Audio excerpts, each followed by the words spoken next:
नमस्कार दोस्तों, मैं लाल बहादुर आपका अपने चैनल बहादुर सर ऑनलाइन क्लासेस में आपका स्वागत करता हूं। दोस्तों चलिए डाइस के आज हम दूसरे लेक्चर में देखते हैं। आज पार्ट 2 में देखते हैं हम लोग। पहला हो गया था पहले टाइप का प्रश्न, आज दूसरे टाइप का प्रश्न देखते हैं। टाइप 2 दूसरे टाइप का आज प्रश्न देखते हैं। दूसरे टाइप में जब एक सतह कॉमन हो, जब एक सतह कॉमन हो, जब एक सतह कॉमन हो। पहला टाइप का प्रश्न जब केवल एक ही चित्र दिया हो, पहले टाइप में जब केवल एक ही चित्र दिया हो तो उसको हम लोग सीख लिए थे। लेकिन जब एक सतह कॉमन हो, जब जो 2 चित्र दिया हो, 3 चित्र दिया हो, 4 चित्र दिया, ऐसे चित्र दिए हो, जब एक सतह कॉमन हो तो ऐसे प्रश्नों को हम कैसे हल करते हैं।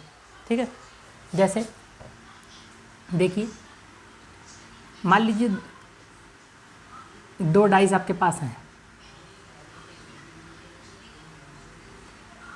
मान लीजिए इस पर लिखा है 1 2 3। अरे जो दूसरा डाइस है इस पे लिखा है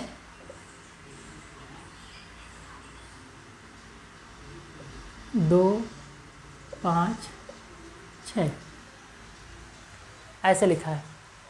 2 चित्र दिए हुए हैं, चित्र ए और चित्र बी, 2 चित्र दिए हुए हैं। पहले टाइप में कोई सवाल देख लीजिए, इसके आसानी से आप समझ भी जाएंगे। ये 2 डाइस के 2 चित्र दिए हुए हैं, दोनों चित्रों में से देखेंगे तो इसमें क्या लिखा है 1 2 3, इसमें क्या लिखा है 2 6 5। तो देखिए कोई भी इसमें अंक मैच कर रहा है। देखिए कौन सा अंक मैच कर रहा है, इसमें भी 2 है और इसमें भी 2 है, इसमें भी 2 है। तो देखिए आप घड़ी देखे होंगे दोस्तों, घड़ी अगर देखे होंगे तो आपको याद होगा ऊपर लिखा रहता है 12, यहाँ 3, फिर यहाँ 6 6, फिर 9, फिर 12। मतलब इस तरह से उसमें घूमता है घड़ी में सुई, 1 से लेके यहाँ ऐसे 1 या 2 ऐसे घूमता है। तो इसको हम लोग क्या कहते हैं, क्लॉकवाइज। क्या कहते हैं, क्लॉकवाइज। घड़ी जिस दिशा में घूमती है हम लोग उसे कहते हैं क्लॉकवाइज, और घड़ी की जो विपरीत दिशा होती है उसे हम लोग कहते हैं एंटी क्लॉकवाइज। तो देखिए जब एक सतह कॉमन हो, जब एक सतह कॉमन हो मतलब एक सतह पर लिखे हुए अंक अगर कॉमन है तो ऐसी स्थिति में हम लोग क्या करेंगे दोस्तों, ऐसी स्थिति में हम लोग क्या करेंगे कि उस अंक को पकड़ के हम लोग क्लॉकवाइज घूम जाएंगे।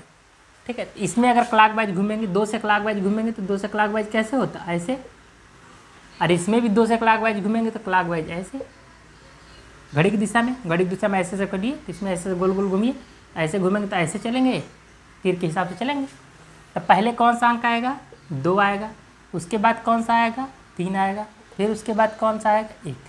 इसमें अगर क्लॉकवाइज घूमेंगे, ठीक है, क्लॉकवाइज घूमने पर, क्लॉकवाइज घूमने पर, इसमें घूमे तो ऐसा, इसमें घूमेंगे तो क्या आएगा 2 6 5, 2 6 5।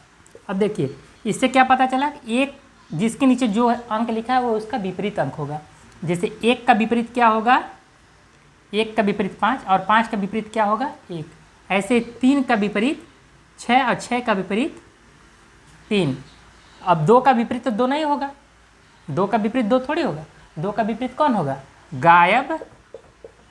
2 का विपरीत कौन होगा, गायब अंक। गायब अंक, कौन सा अंक इसमें गायब है, तो 1 है, 2 है, 3 है, 5 है, 6 है। गायब कौन सा अंक है, 4। गायब कौन सा अंक है, 4। 2 का विपरीत क्या होगा दोस्तों, 4। उम्मीद है कि एक सतह जब कॉमन हो उसके आप सवाल समझ गए होंगे दोस्तों। ठीक है, चलिए दूसरा सवाल में देखते हैं। एक और सवाल लगा के देख लेते हैं हम लोग।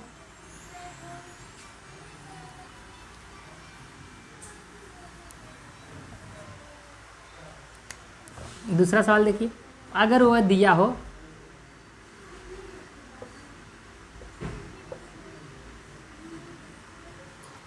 इस तरह, चित्र दिया हो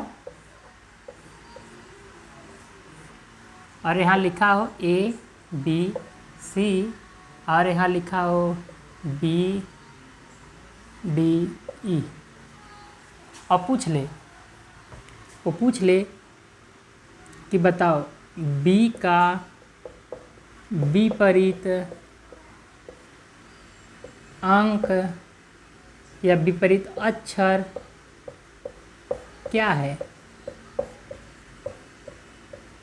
ये सवाल अगर आपसे पूछ ले कि बी का विपरीत अक्षर क्या है या विपरीत सतह पर क्या अक्षर है या अपोजिट क्या है, ठीक है, तो हम सोल्यूशन में क्या बताए थे, दोनों में पहले देखिए दोनों में कॉमन क्या है, कभी एक अंक है कि दो अंक है, कितने हैं, तो कितने अक्षर देखिए ए बी सी